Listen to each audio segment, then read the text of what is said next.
हमें रब आगाह करता है कि मेरे बंदो, जब दुनिया में तू कोई भी काम करो, शादी करो अपने घर में, खतना के गर्ज़ो गायत से महफिल मुनक्किद करो, खतना करो, तुम्हारे घर में खुशी हो या गमी हो, कोई ऐसा काम करो तो पहले रसूल की जिंदगी को देखो कि हम जो काम करने जा रहे हैं, हम जिस पैगंबर का कलमा पढ़ते हैं, जिस नबी का कलमा पढ़ के जिस नबी पर ईमान हम ले आए और मुसलमान हुए, हमारे नबी ने इस काम को किस तरह से किया था। जब हम ऐसा करेंगे तो यकीन जानिए हमारी दुनिया भी सुधरेगी और आखिरत भी सुधरेगा। यानी हम अपने हर काम में सुन्नत का ख्याल रखें कि हम जो ये काम करने के लिए जा रहे हैं, इस काम को मेरे रसूल, मेरे पैगंबर ने किस तरीके से किया था। शादी के गर्ज़ो गायत से ये महफिल मुनक्किद हुई है। आज तरक्की याफ्ता दौर है, बहुत पढ़े लिखे लोग आज हो गए हैं। अब लगता है कि इस जमाने में अगर बुजुर्ग है, अब पढ़ा लिखा नहीं है, तो एक नौजवान उसे हिकारत की नजर से देख रहा है। लेकिन इस जमाने की बात है, आइए आज से 1450 साल पहले हम चलते हैं इसी शादी के गर्ज़ो गायत से। सबसे पहले हम अब उसकी शादी से चलते हैं जिस नबी पर हम ईमान ले आए हैं, जिस पैगंबर का कलमा पढ़ के हम मुसलमान हुए हैं। जब मक्का की सरजमी पर आमना का लाल हजरत मोहम्मद मुस्तफा सल्लल्लाहु अलैहि वसल्लम ने निकाह किया था, तो मेरे आका की उम्र 25 साल की थी, और जिससे मेरे नबी ने निकाह किया था उस बेवा की उम्र 40 साल थी। पैगंबर इस्लाम सैयद आलम सल्लल्लाहु अलैहि वसल्लम की बातों से और नबी का चर्चा सुन चुकी थी हजरत खदीजा रज़ियल्लाहु अन्हा। लोग कहते थे अब्दुल मुत्तलिब के घर एक लड़का है जो सादिक है, अमीन है, सच्चा है, कभी झूठ नहीं बोलता है, कभी फरेब नहीं करता है, कभी किसी को धोखा नहीं देता है, कभी उसकी जबान से किसी को गाली देते हुए लोग नहीं सुने हैं। लोग बुराइयां बयान करते थे, बराबर सुना करती थी हजरत खदीजा 2 मर्तबा बेवा हो चुकी थी। एक रात हजरत खदीजा ने ख्वाब में देखा कि मेरी गोद में चांद उतर आया है। सुबह हजरत खदीजा अपनी सहेली नफीसा से ये वाकया बयान कर रही हैं कि ऐ नफीसा, मैंने आज ख्वाब में देखा कि चांद मेरी गोद में उतर आया है। हजरत नफीसा कुछ बातों में इस बात को नजरअंदाज कर देती हैं और हजरत खदीजा कहती हैं कि नफीसा, चलो जो ख्वाब की ताबीर बतावे उसके पास। ख्वाब की ताबीर के लिए वो लोग कहीं गए, लोगों ने ताबीर बताया। हजरत खदीजा अलगर्स अलमुख्तसर, हजरत खदीजा सुना करती थी पैगंबर इस्लाम के बारे में। अभी इस्लाम नबी नबूवत का ऐलान नहीं किए हैं, नबी अभी नबूवत का ऐलान नहीं किए हैं। उम्र 25 साल की है। जब पैगंबर की उम्र 40 साल की हुई थी तब सफा की बुलंद चोटी पे खड़े होकर मेरे आका ने नबूवत का ऐलान किया था। अभी कोई नहीं जान रहा है कि ये नबी हैं, लोग जान रहे हैं कि ये मोहम्मद हैं। इनके अब्बा का नाम अब्दुल्लाह है, इनके दादा का नाम अब्दुल मुतल्लिब है, ये आमना के बेटे हैं। ये जब माँ के शिकम में थे तो इनके वालिद का इंतकाल हो गया। जब ये पैदा हुए तो इनको दाई हलीमा ने दूध पिलाया। ये मक्का की सरजमी पर पैदा हुए हैं। खूबसूरती का आलम यह है कि मक्का पूरे मक्के की सरजमी पर नबी से बढ़कर मक्का में नहीं बल्कि पूरी दुनिया में कोई खूबसूरत नहीं, इतनी खूबसूरती। और हजरत खदीजा बार बार सुन चुकी थी। हजरत खदीजा को तिजारत का कारोबार हजरत खदीजा का चलता था। तिजारत हजरत खदीजा का सामान काफिला मुल्क शाम को जाता था और दिगर ममालिक में हजरत खदीजा के बिजनेस फैले हुए थे। जिस तरह आज इंडिया में हर चीज किसके हाथ जा रहा है ये सब लोग जान रहे हैं।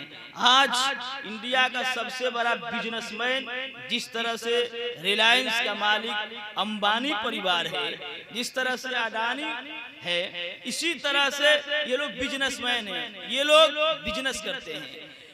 मक्का की सरजमी पर हजरत खदीजा से बढ़कर कोई उस वक्त में बिजनेसमैन नहीं था। इतनी दौलत थी कि मक्का की सरजमी पर हजरत खदीजा से ज्यादा कोई मालदार नहीं था।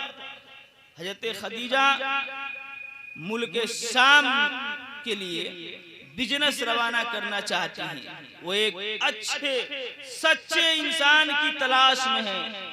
हजरत खदीजा हजरत नफीसा से कहती हैं कि नफीसा तुम मेरी सहेली है, मेरा काफिला मुल्क शाम रवाना होने वाला है। एक काफिला जा रहा है जिसमें मेरे बहुत सारे सामान हैं। मैं चाह रहा हूं कि एक अच्छा इंसान, कोई अच्छी सीरत वाला हो जिसको लाओ, मैं उसी की रहबरी में इस काफिले को रवाना करूं, उसी की देख रेख में, और इस काफिले का सरदार बन के वही जाए। हजरत खदीजा जब ये कहती हैं नफीसा से, तो नफीसा कहती है खदीजा अब्दुल मुतल्लिब का एक पोता है, अब्दुल्लाह का एक बेटा है, जिसे लोग सादिक अमीन यानी सच्चा कहते हैं, वो बहुत नेक इंसान है। खदीजा उसे बुलाया जाए। हजरत अब्दुल मुतल्लिब को हजरत खदीजा ने तलब किया। हजरत अब्दुल मुतल्लिब जब गए तो खदीजा ने कहा कि मैंने सुना है कि आपके घर में एक बच्चा है, एक नौजवान है जो बहुत ही सच्चा है। मैं चाहती हूँ कि आप भेज दीजिए, वो मेरे काफिले का सरदार बन के और मुल्क शाम को जाए।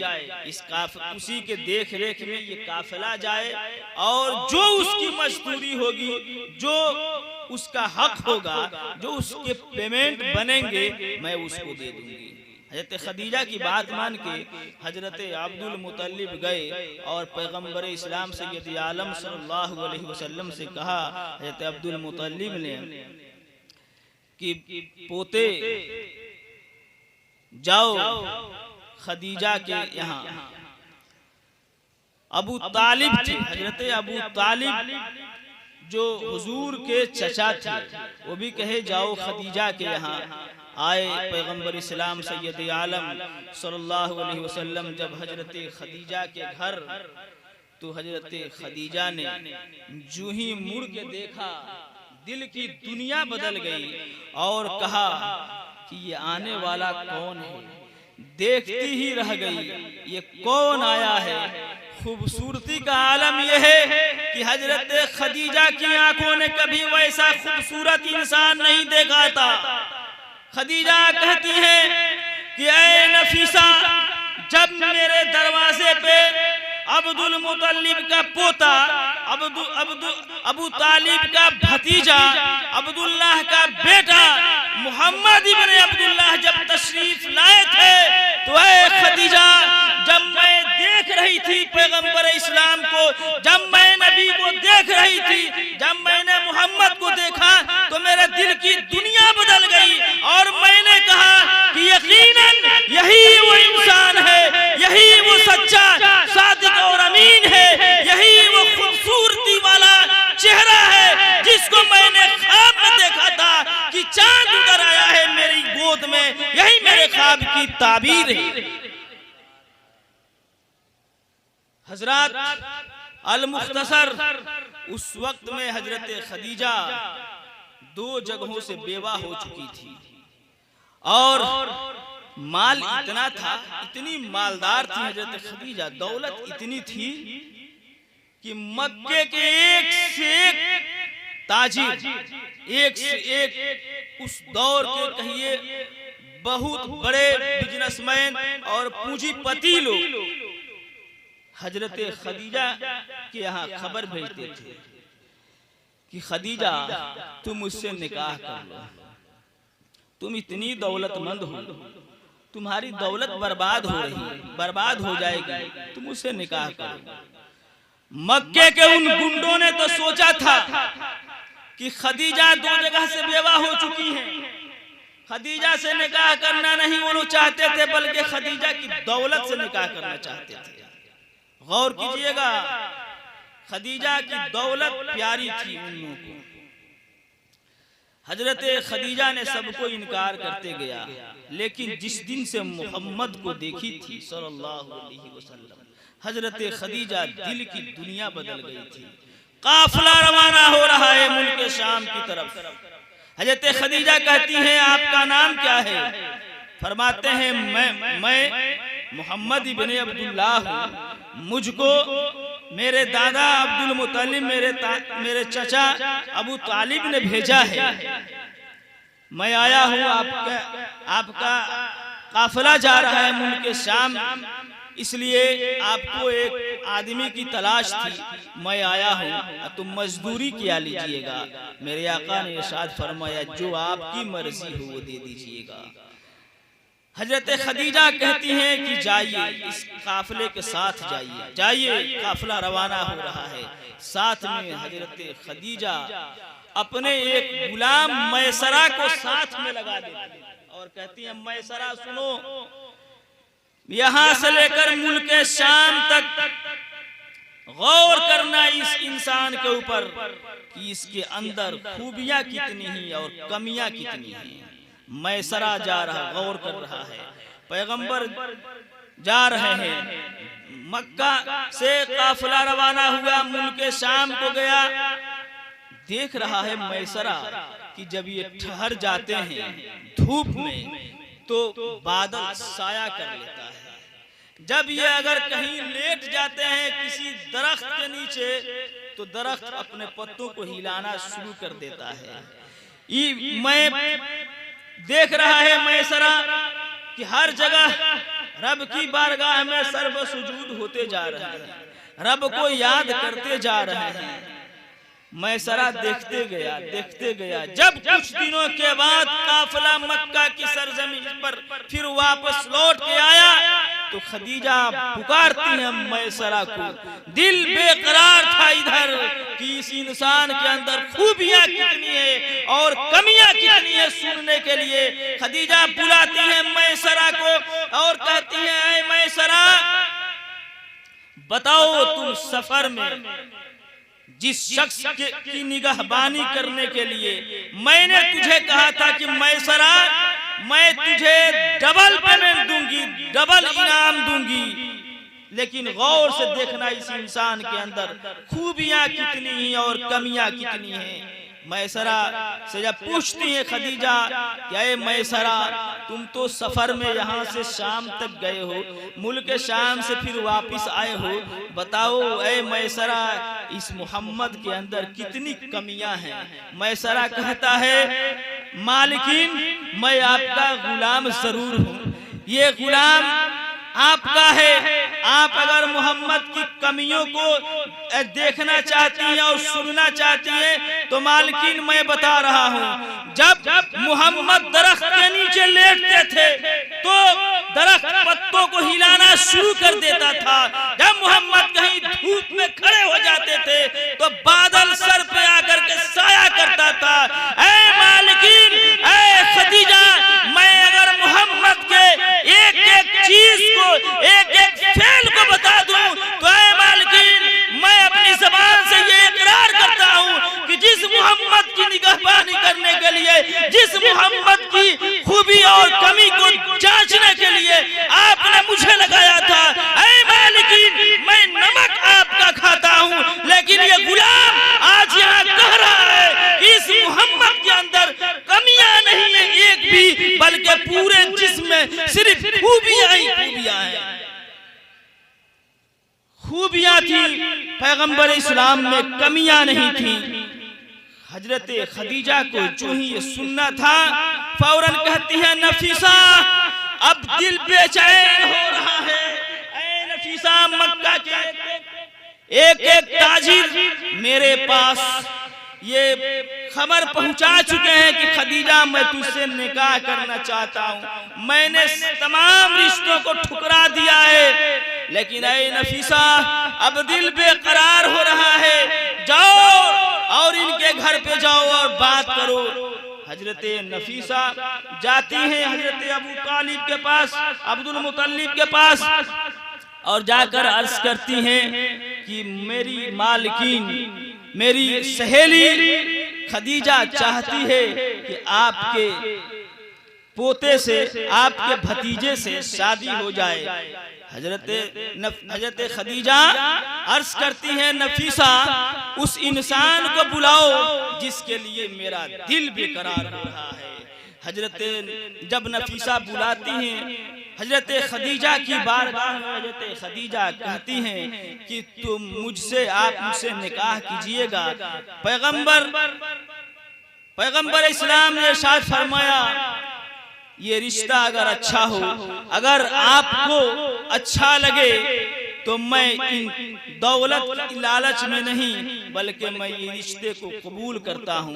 हजरत खदीजा का निकाह 40 साल की उम्र में एक 25 साल के लड़के से मक्का की सरजमी पर निकाह हुआ। और निकाह के बाद से जब निकाह हुआ था तो पैगंबर इस्लाम सल्लल्लाहु अलैहि वसल्लम की पहली बीवी, पहली अज़वाज मुतहहरात उम्मुल मोमिनीन माँ हजरत खदीजा रज़ियल्लाहु अन्हा जब निकाह हुआ था, उस वक्त में हजरत खदीजा मक्का की सबसे अमीर औरत थी।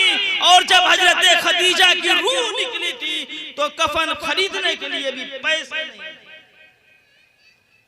आखिर ये दौलत क्या हुई, ये दौलत क्या हुई? जिस दिन से निकाह हुआ राह खुदा में हजरत खदीजा ने सर्फ कर दिया, खर्च कर दिया। कहीं मस्जिदें बनवा दी, कहीं मदरसे खोल दिए।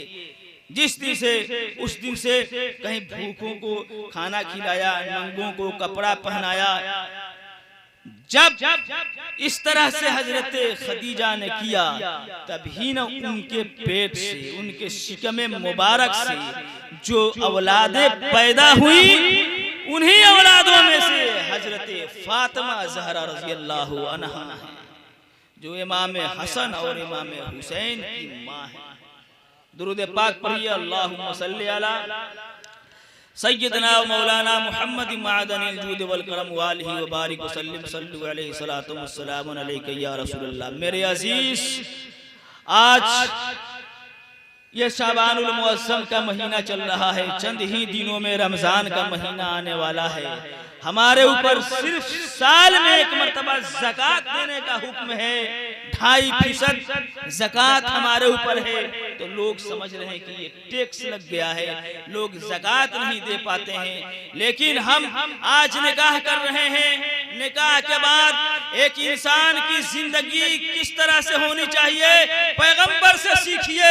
पैगंबर इस्लाम सल्लल्लाहु अलैहि वसल्लम की जो पहली बीवी थी, राह खुदा में सर्फ कर दी, अपनी दौलत को कुर्बान कर दी। और पैगंबर इस्लाम सैयद आलम सल्लल्लाहु अलैहि वसल्लम का फरमान है, अन्निकाहु मिन सुन्नती फमन रग़िबा अन सुन्नती फलैसा मिन्नी, निकाह करना मेरी सुन्नत है, फमन रग़िबा अन सुन्नती, जिसने मेरी सुन्नत से एतराज किया, फलैसा मिन्नी, वो हम में से नहीं है।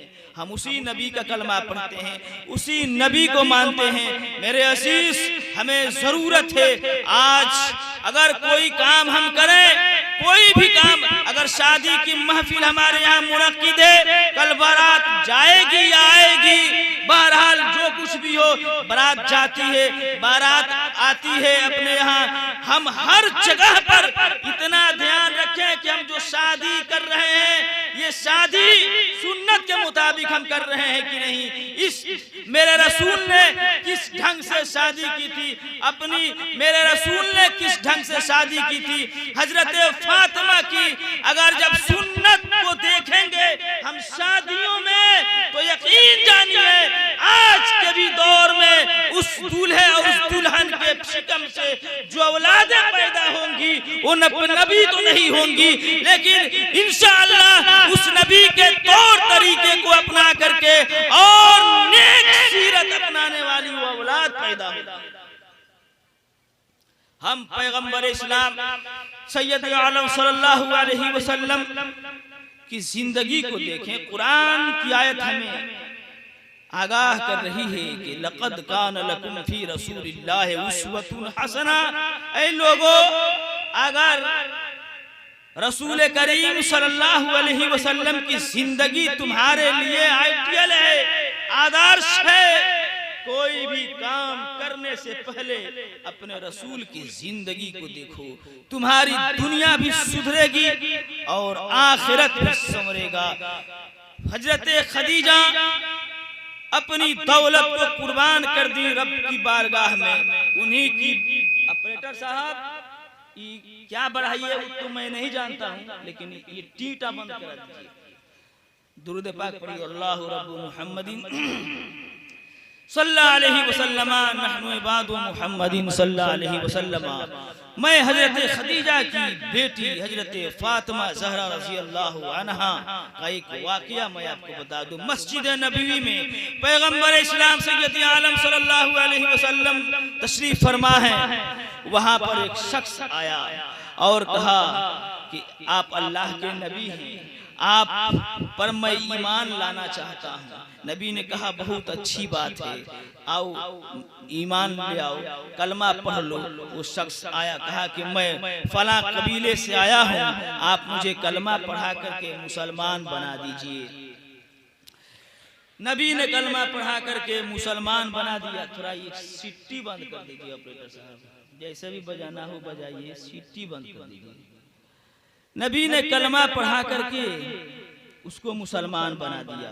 वो शख्स फौरन सवाल कर बैठा, या रसूल अल्लाह, अब तो मैं मुसलमान हो गया हूँ, ए नबी, लेकिन एक बात है, मैं आज 3 दिन से भूखा हूँ, मैं 3 दिन से खाना नहीं खाया।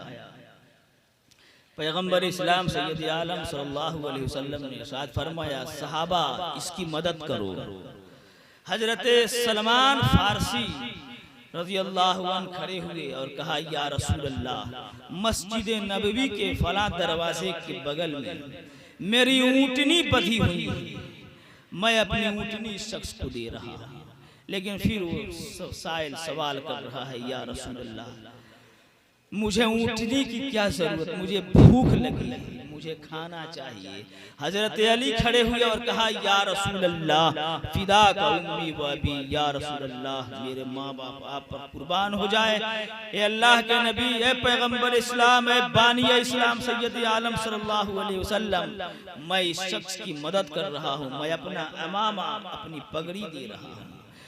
हजरत अली ने अपनी पगड़ी को दे दिया।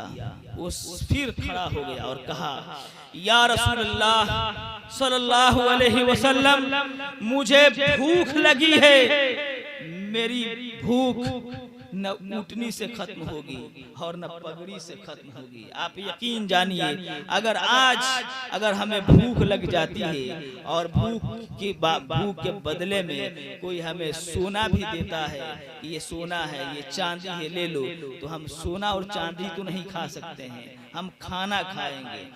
हजरत पैगंबर इस्लाम सैयद आलम सल्लल्लाहु अलैहि वसल्लम ने फरमाया कि सलमान जाओ इस गली में और जिसका दरवाजा खुला होगा तो सबसे पहले उसी घर में जाना और जा करके कुछ खाना लाना और इस भूखे को खिलाना।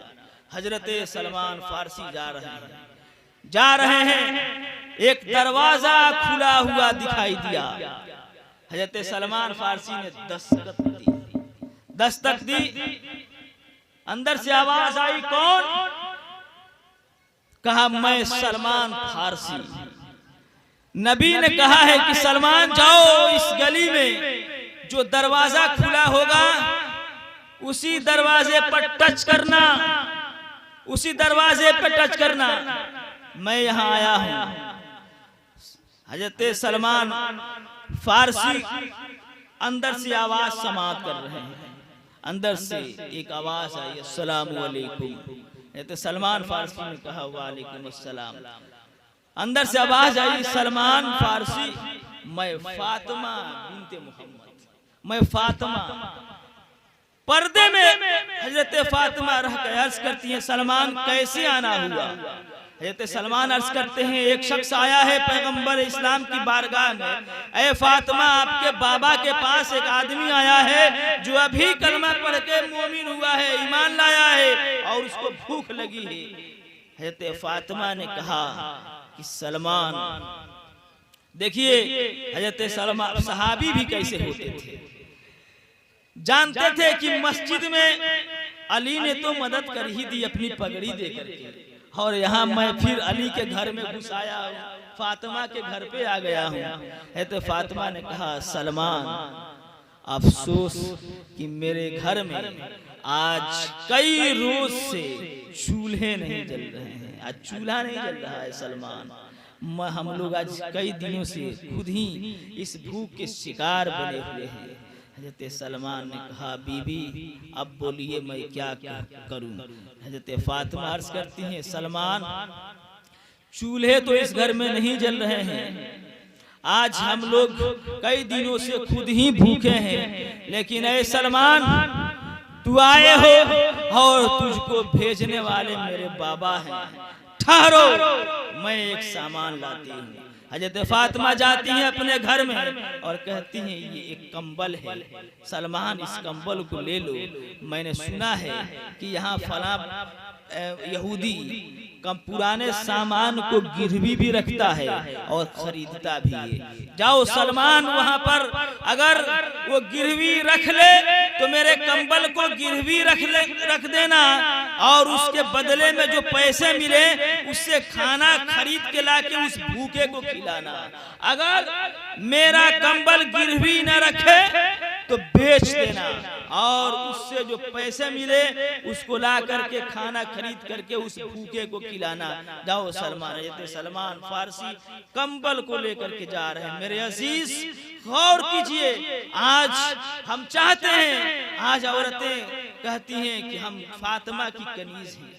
मर्द जब मुहर्रम का महीना आता है तो या हुसैन के नारे गूंज पड़ते हैं हमारे घरों में, हमारे मोहल्ले में। हम अपने आप को हुसैनी कहते हैं, लेकिन कैरेक्टर देखिए, किरदार देखिए पैगंबर इस्लाम के मानने वालों का, नबी के घर वालों का किरदार देखिए। हजरत फातिमा अर्ज करती है, सलमान ले जाओ इस कंबल को, बेच देना, नहीं तो गिरवी रख देना। अगर उससे जो पैसे मिले उसको ला करके उससे खाना खरीद करके उस भूखे को खिलाना। सलमान फारसी दौड़े दौड़े जाते हैं, वो यहूदी दुकान बंद कर रहा है, जाते हैं सलमान फारसी, ए भाई सुनो, मैं आया हूँ तेरे पास बड़ी उम्मीद के साथ। अर्ज कर, वो कहता है क्या बात है, आप क्यों आए हैं? तो एक कंबल मेरे पास में है, एक कंबल मेरे पास में है, हो सके तो तुम इसे गिरवी रख लो और नहीं तो इसे खरीद लो। इसलिए ये कंबल मुझे रखना जरूरी है। अगर गिरवी रख लोगे तो बहुत बड़ी मेहरबानी होगी तुम्हारी, अगर नहीं तो तुम इसे खरीद लो, इसके बदले में जो अशरफियां, जो दीनार जो देना है वो दे दो। जब वो यहूदी कंबल को अपने हाथ में पकड़ता है तो पकड़ने के बाद यहूदी कांपने लगता है और रख देता है कंबल को और कहा कि ऐ शख्स, ऐ आने वाले, ऐ सलमान, ये कौन सा कंबल है? इस कंबल में जो खुशबू आ रही है ये अजीब खुशबू है, इस कंबल की में कहाँ की खुशबू है? सलमान अर्ज करते हैं, यहूदी, ऐ दुकानदार सुनो, जो कंबल मैं तेरे पास लाया हूँ ये आम कंबल नहीं है, ये आम कंबल नहीं है, बल्कि ये वो कंबल है कि इसको ओढ़ के अली सोते हैं, इसको ओढ़ के फातिमा सोती है, इसी कंबल में हसन और हुसैन सोते हैं, इसी कंबल में ज़ैनब सोती है। ऐ यहूदी सुनो, इस कंबल में जो खुशबू आ रही है वो खुशबू नहीं बल्कि अहले बैत की पसीने की खुशबू है, कोई गुलाब की खुशबू नहीं। यहूदी कहता है अहले बैत के पसीने की खुशबू है, खुशबू से पागल हो जाता है और कहता है, सलमान सुनो, इस कंबल को ले जाओ, ले करके जाओ वापिस और कंबल को ले जाकर फातिमा को दे देना और मैं ऐसे ही चंद पैसे दे रहा हूँ, इससे खाना खरीद करके उस भूखे को खिला देना। हज़रत सलमान फारसी से वो यहूदी कहता है कि सलमान, जाके फातिमा से कह देना कि ऐ फातिमा, उस कंबल की खुशबू ने, आप लोगों के पसीने की महक ने यहूदी का दिल बदल दिया है। और यहूदी कहा है कि फातिमा तक मेरा पैगाम पहुंचा देना कि फातिमा, ये कंबल आपके लिए, आपको ये कंबल आपको मुबारक हो। और यहूदी खाना भी भेजा है और दिल दे बैठा है। मोहम्मद अरबी सल्लल्लाहु अलैहि वसल्लम को दौड़े दौड़े यहूदी गया है मस्जिद नबवी में और जाकर के बानी इस्लाम, पैगंबर इस्लाम की बारगाह में अर्ज कर रहा है, या रसूलल्लाह, अब रहा नहीं जाता है, अहले बैत की पसीने की महक ने मेरे दिल की दुनिया बदल दी है। ए नबी, मुझे कलमा पढ़ाइए और मुशर्रफ इस्लाम कीजिए। हजरत, इस्लाम कि हम मानने वाले हैं, रसूल के तौर तरीके को देखें। रसूल ने जिस काम को करने का हमें हुक्म दिया है उस काम को करें और जिससे मना कर दिया है उससे रुक जाए। लेकिन आज मेरे अजीज, अपने यहाँ का माहौल क्या है? लोग शादियों में तो अब इतनी नाइतफाकियां पैदा कर देते हैं कि लोग जाते हैं रिश्ता तलाश करने के लिए, रिश्ता बनाने के लिए, लेकिन लोग बिगाड़ के आते हैं। आज इतनी नाइतफाकियां पैदा हो गई हैं कि जब एक लड़का वाला लड़की देखने जाता है तो लड़की को देखता है जिस तरह से लोग कुर्बानी के खस्सी के ऐब ढूंढते हैं कि सिंह तो टेढ़ी नहीं है, कान ठीक है या नहीं, पैर से तो विकलांग है, अपाहिज तो नहीं है। उसी तरह से आज लड़की खूबसूरत होनी चाहिए, 6 फीट की लंबी होनी चाहिए और मैट्रिक, इंटर या ग्रेजुएट होनी चाहिए और जब सब ठीक है तो एक ग्लैमर चाहिए और 1.5 लाख रुपया चाहिए। आज हम लोग कहाँ हैं? आज हमारा मुआशरा कहाँ चला गया है? फिर तमाम लोगों के बीच में लड़की को बुला करके कहते हैं, बेटी पढ़ी हो, क्या पढ़ी हो? कुरान पढ़ी हो?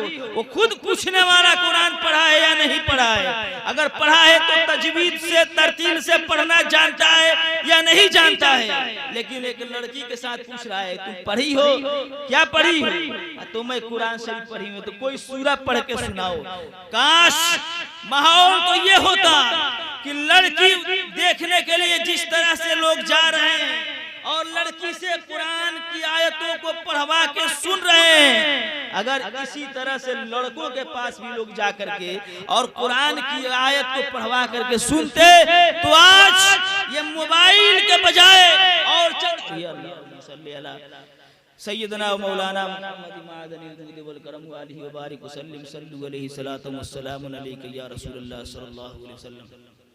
आज अल्लाह का फजल है कि तकरीबन जो भी लड़कियां हमारे यहाँ हैं शादी के वक्त तक तो कुरान पाक पढ़ लिया करती हैं, लेकिन गौर कीजिएगा इन लड़कों के ऊपर कि कितने परसेंट लड़के कुरान पढ़ते हैं। बदलिए अपने आप को, आप दूसरों की कमियां कब तक ढूंढिएगा।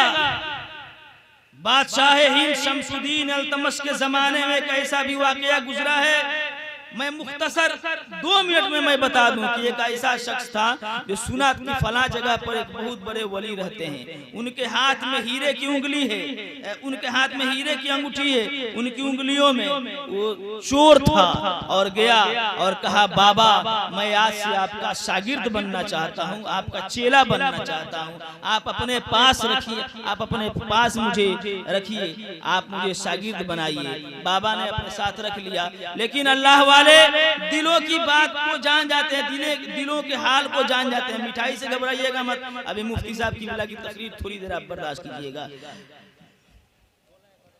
बस अच्छा चलिए 2 मिनट हमारे बिरादर कबीर दुआ कर देंगे। 2 मिनट वो कहा बाबा मुझे आप शागिर्द बना लीजिए। वो शागिर्द बना लिए, रहने लगे। वो कहा कि आप अपने रजिस्टर में मेरा नाम लिख लीजिए। अपने रजिस्टर में उसका नाम लिख लिए, साथ में रहने लगा। दिन में वो उसको दिन में बाबा सुला देते थे, बेटे तुम सो जा, तुम सो जा। वो सो जाता था। जब रात होती थी तो बाबा कहते थे बेटे तुम थोड़ी देर जगो, मैं थोड़ा सोता हूँ। जब वो सोते थे तो उनकी उंगलियों को देखता था, हीरे की अंगूठी चुराना चाहता था, लेकिन कभी रात को सुला देते थे उसको, कभी दिन को सुला देते थे। कभी रात होती थी तो कहते बेटे तुम सो जा, वो सो जाता था। फिर कुछ रात के बाद जब उनको इबादत करनी होती थी तो उसको जगा देते थे, वो इबादत करने लगते थे। लेकिन वो डेली उंगलियों को देखता था, अंगूठी नहीं मिलती थी। ऐसा ही गुजर गया 40 दिन। 40वें दिन कहा बाबा आज से मैं आपका शागिर्द नहीं, मैं चेला वाला नहीं आपका, आप अपने रजिस्टर से मेरा नाम जल्दी रिजेक्ट कीजिए, जल्दी रिजेक्ट कीजिए, मैं नहीं रहना चाहता हूँ आपके साथ। 39वें दिन उस बाबा कहे कि बेटा क्या बात है? तो नहीं मैं तो आया था आपकी अंगूठी चुराने के लिए, लेकिन 39 दिन बीत गए, अभी तक अंगूठी मिली नहीं, इसलिए मैं अब जा रहा हूँ, अलविदा, मैं जा रहा हूँ यहाँ से। बाबा ने कहा बेटे आज की रात गुजार, आज राज मैं तुझे बता दूंगा। जब वो नौजवान सोया उसके बाद में बाबा ने जगाया और कहा कि बेटे तुम मेरी अंगूठी कहाँ ढूंढते थे? तो कमंडल में, आपकी मोटरी में, गठरी में, तकिया में, बिछौने में, सब जगह मैं अंगूठी ढूंढता था, लेकिन अंगूठी नहीं मिल रही थी। तो बेटे तुम पहले अपने आप को देखो, अपने पॉकेट को देखो, अपने जिस्म को देखो। जब वो चोर अपने आप को जब उस दिन तलाश किया तो उसी की जेब में वो अंगूठी मिली, वो निकाला। कहा बाबा क्या बात है? तो बेटा जब मैं तुझे सुला देता था तो तेरे ही जेब में मैं अंगूठी को रख देता था। काश अगर तुम अपने आप को देखे होते तो ये अंगूठी तुझे मिल जाती। ऐ मेरे अजीज, आज जो लोग हमारे ऊपर उंगलियां उठा रहे हैं, आज जो लोग हमारे माहौल के ऊपर, हमारे मुआशरे के ऊपर तंज कस रहे हैं, आज जो लोग आके फाड़ के हमारे उयूब को ढूंढ रहे हैं, आखिर ये माहौल किसने बिगाड़ा है? काश अगर हम दुनिया की बहारों में न आते, आज हम दूसरों तक अपने घर की बात को नहीं पहुंचाते। काश अगर अपने आप को हम देखे होते, अगर घर में कोई मामला होता तो एक आलिम दीन के पास जाकर के हल कराते। घर में अगर हम अपने घर में, हमारे घरों में कुरान की तिलावत की सदा बुलंद होती, हमारे घर में नमाज तो कल तक जिसकी औकात नहीं थी आज भी वो हमसे कोसों दूर भागेंगे। और आज भी हम फिर वही होंगे कि जब वो 313 था तो लरसता था जमाना। हम करोड़ों हैं तो करते हैं गुलामी। इस्लाम तेरी नफ्स न डूबेगी हश्र तक, तेरी रगों में खून है रवा 4 यार का। जब भी हम उठ गए शमशीरे बकफ होकर, देखा है इस जमीन पर चश्मे फलक ने रोकर के बातिल से दबने वाले ऐ आसमां नहीं हम 100 बार कर चुका है तू इम्तिहान हमारा। ऐ आबरूए गंगा वो दिन है याद तुझको उतरा तेरे किनारे, जब कारवां हमारा ये संतरी हमारी ये पासबा हमारा। मेरे मिल्लत के नौजवानों, मेरे बुजुर्गों, मेरे दोस्तों, आज हम अपने घरों में जो कुछ भी काम करें, जब भी शादी ब्याह करें तो हम सुन्नत का ख्याल रखें, हम सुन्नत को देखें। जब हम सुन्नत के मुताबिक अपनी जिंदगी गुजारेंगे, अपनी खुशियों में सुन्नत का ख्याल करें, गमों में सुन्नत का ख्याल करें, तो इंशाअल्लाहुल अज़ीज़ हमारी दुनिया भी सुधरेगी और आखिरत भी सुधरेगा। और जो दूल्हा और दुल्हन के बदन से जो औलाद पैदा होंगी, मेरे आने वाली नस्लें तेरे इश्क ही में मचले, उन्हें नेक तू बनाना। मदनी मदीने वाले मुझे दर पे फिर बुलाना, मदनी मदीने वाले मैं इश्क भी पिलाना। मदनी मदीने वाले मेरे वालिदैन महशर, मेरे माँ बाप महशर में गो भूल जाए सरवर, कहीं तू न भूल जाना। मदनी मदीने वाले मेरे असीस सुन्नत का ख्याल करें, सुन्नत को देखें। अल्लाह तबारक व तआला से दुआ है कि परवरदिगार जो कुछ भी तेरी बारगाह से मुझे मिला है मैं तेरे इन बंदों तक पहुंचाया हूँ। ए रब गफूर, अगर बोलने में कहीं किसी किस्म की कोई गलती हो गई हो तो मेंबर शरीफ पे तशरीफ फरमा उलमाए किराम और इन तमाम तेरे बंदों को गवाह रख के रब्बुल आलमीन तेरी बारगाह में मैं खुली तौबा करता हूँ। अस्तगफिरुल्लाह रब्बी मिन कुल्ले ज़ंबि व अतूबु इलैहि ला हौला वला कुव्वता इल्ला बिल्लाहिल अलील अज़ीम। एक बार कलमा पढ़ लीजिए, ला इलाहा इल्लल्लाह मुहम्मदुर रसूलुल्लाह सल्लल्लाहु ताला अलैहि वसल्लम। उनकी सुन्नत में है जीना मेरा, कैसे डूबेगा सफीना मेरा। उनकी सुन्नत में है जीना मेरा, कैसे डूबेगा सफीना मेरा। और कोई चीर के देख ले ये सीना मेरा, दिल है या शहरे मदीना मेरा। इस्लाम जिंदाबाद, कवानीन इस्लाम पाइंदाबाद, वमा अलैना इल्लल बलाग। खूब की शेर चमन फूल चुनी शाद रहे, बाग बाग जाता हूँ ये गुलशन तेरा आबाद रहे।